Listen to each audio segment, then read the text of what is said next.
carbon fiber reinforced plastics are lightweight and very strong materials, more and more used in industrial and consumer applications.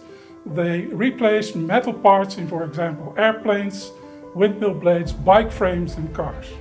Inspection during manufacturing, maintenance and while in use of these carbon composites is essential for safety. EddyLite develops sensors and measurement systems based on modern eddy current sensing techniques to test carbon composites faster, on larger areas and with easy-to-use equipment. EddyLite is a collaboration between the University of Amsterdam, the University of Applied Sciences, and originated from fundamental research. With EddyLite equipment, we can help to improve the safe use and the sustainability of these materials.